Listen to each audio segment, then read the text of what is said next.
In-upload sa isang messaging app ng Medusa Ransomware Group ang mahigit 600 gigabytes ng files na nahack umano mula sa PhilHealth.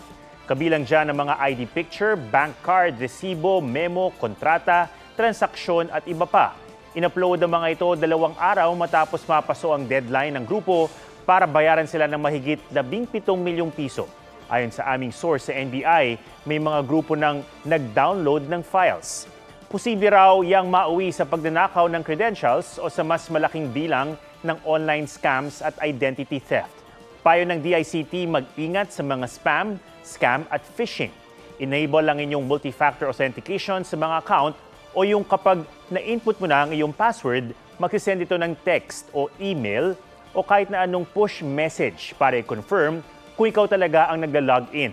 Nauna nang sinabi ng PhilHealth na mga datos mula sa computers ng kanilang empleyado ang nahack, hindi sa PhilHealth members.